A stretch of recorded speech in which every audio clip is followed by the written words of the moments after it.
What's going on, everybody? I'm Tank, and this is another episode of Roadie Reactions.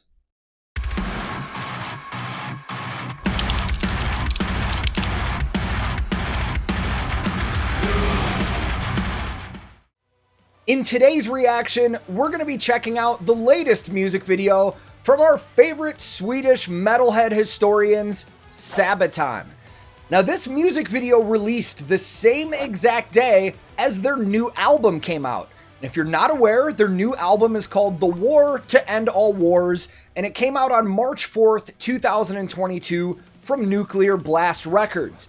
And this is actually the last song on the album that I haven't listened to yet because I saw the video released and I wanted to do a reaction to it. But the rest of the album that I've listened to is absolutely fantastic. Incredible storytelling. The mix and the tones on everything are great as always. And I think Joachim put it best when he said this album is like a different side of the same coin with Sabaton. While it has the same overall sound and feel that we're used to with these guys, there are some unique moments in songs where it does feel like a little different for them, if that makes any sense. But I love it, man, and I can't wait to check this out. I also can't wait to check out the Sabaton history episode on this because I don't know too much about the background of this song, but I did see that it was about King Albert of Belgium's decision to flood the remaining parts of their country in order to not let the Germans capture all of Belgium in World War I. Pretty intense, man, and I can't wait to check it out. So I'm going to throw the captions on for this because we want to see what's going on with the storytelling. And I will link this original music video in the description below. But today, I'm once again listening to Sabaton, and for the very first time, checking out their brand new music video for their song, Race to the Sea. Let's go! I did just notice that these are auto-generated captions and weren't manually input, and YouTube is pretty notorious for having bad auto-generated captions, so we may not get much for captions on this one, but let's go.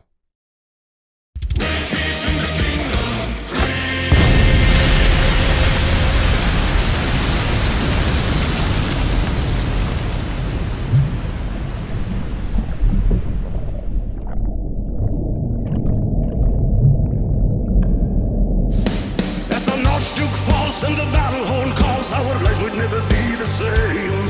We were looking down the barrel of our gun. Now the war has come and the battle's begun. We are desperate to know the run. To the war drum we'll be marching till it's done. Lead the way, we will follow into the fray. We will hold the line, we will not be led astray.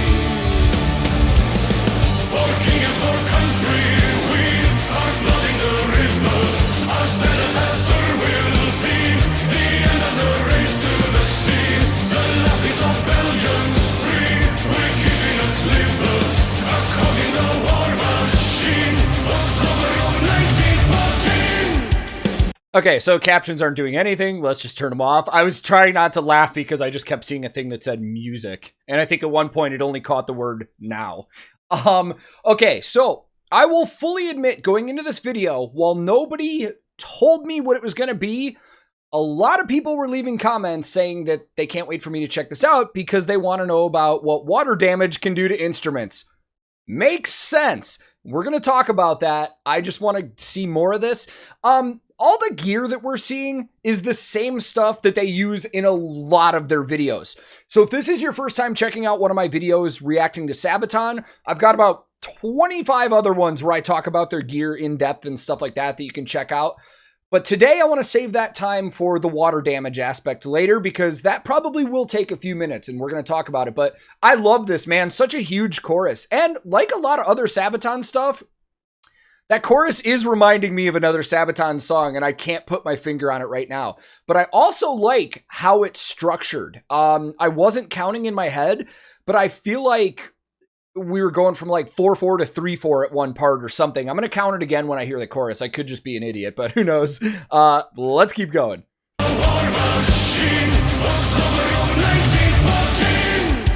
As our foe draws forth, we are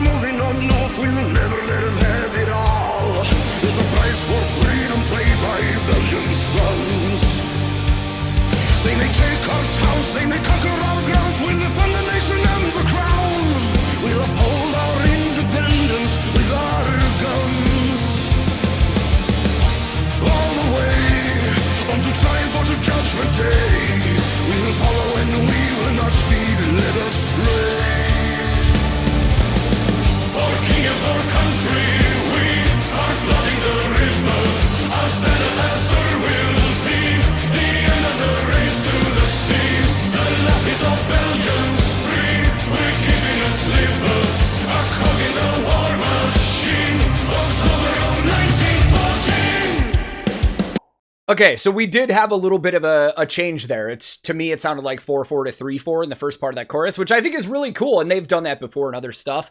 Going back to the caption thing, you really don't need it, man.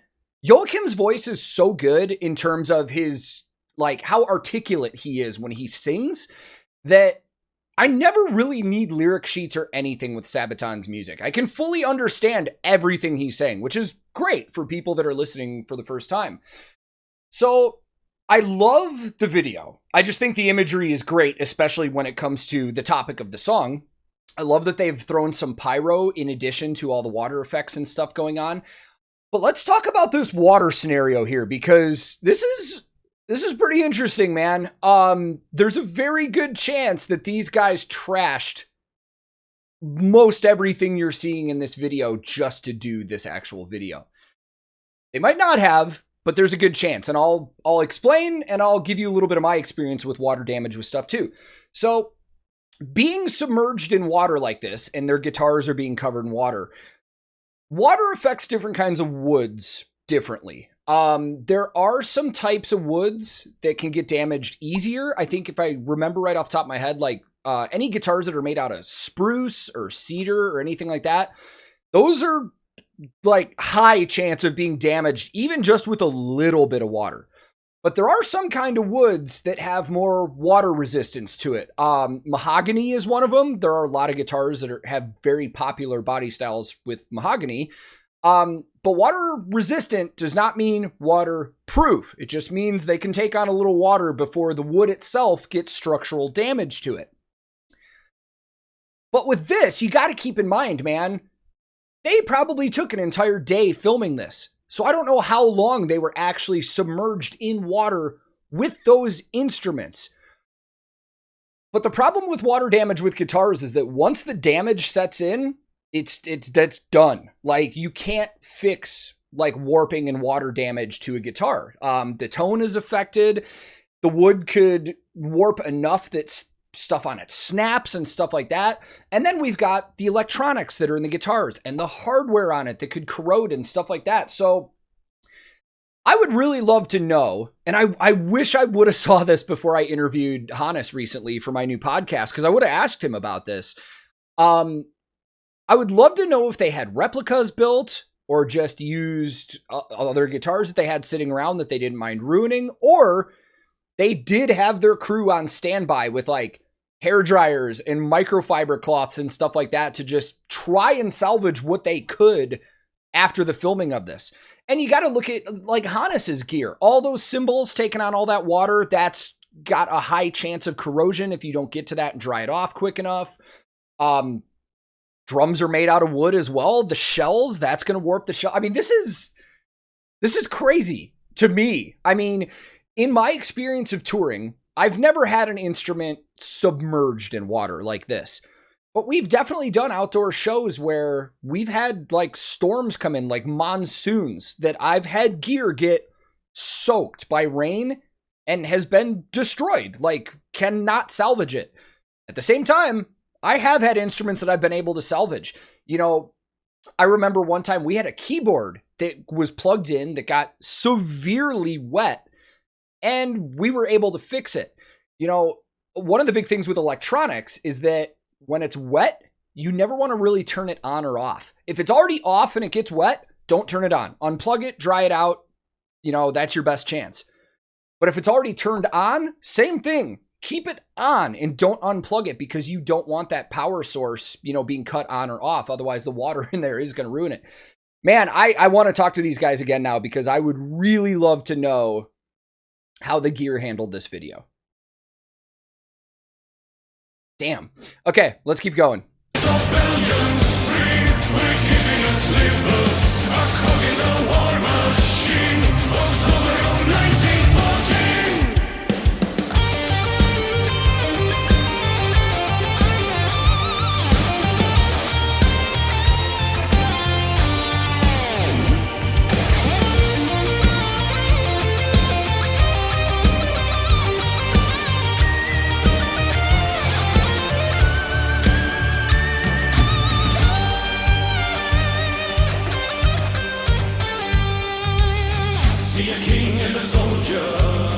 Dude, one thing I just want to point out, and then we'll just keep going. The solos, the guitar solos on this album are so tasteful all the way through. More so than any other album I've listened to from Sabaton.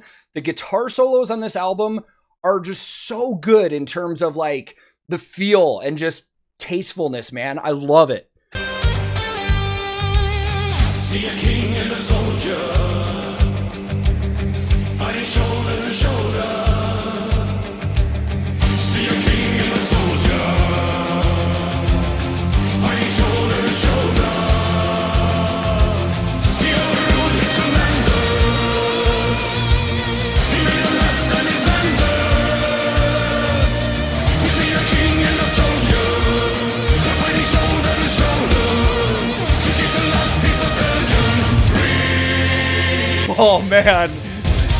All the way unto triumph or to judgment day, we will follow and we will not be led astray. For the king and for the country, we are flooding the river. Our standard answer will be the end of the race to the sea. The last piece of Belgium's free. We're keeping a slipper, a cog in the war machine. October of 1914. For the king and for the country, we are Oh, what a pickup. our standard answer will be the end of the race to the sea. We're free. For the king and for the country, we are flooding the river. No more of our country lost. The land will be held at all cost. Holy shit. You imagine them playing this song live in Belgium? That crowd's gonna go absolutely fucking ape shit, man. Dude, the line about the king and the soldier fighting shoulder to shoulder kind of got me a little bit, man, because King Albert very famously fought on the battlefield with his soldiers. He didn't like just stay far back and command people. Like, he was out there fighting, man. This was great. This might be one of my favorite ones on the album, to be 100% honest. Let's go talk more about it. Yeah, man, I think that might be one of my favorite tracks on the new album. Hard to decide because as of right now when I'm filming, it's only been out for a couple days, and I have listened to it quite a few times, but the more and more I listen to it, I'm sure I'll start differentiating stuff, but this is a great one, man. And really, the big part of this song to me was that outro, that whole build through the song. Like, the song itself was just a great heavy metal song. There was nothing over the top or anything, just all the parts were written really well. But when you started getting to that end, you started really feeling the intensity and the emotion behind that, man, especially after that bridge referring to King Albert fighting with his soldiers. This was great, man. And video-wise, even though there was no actual story itself being told, it was just a performance video, good job to these guys for putting themselves in the setting, man, and possibly risking all of their gear to make this, man. I mean, it's wild. I recently talked to Hannes on the first episode of my podcast that I put out, actually. If anybody's not familiar, I'll throw links below where you can check it out and stuff. But I talked to him about some of their other videos that they've recently done, and I wish I could have talked to him about this because I would love to know the outcome of everything that they used, man. I want to know the condition of those instruments right now after filming this, man. But this was great, man. And just as a reminder to you guys, their brand new album, The War to End All Wars, is out now. They're starting a full tour in Sweden next month. They've got summer festivals coming up.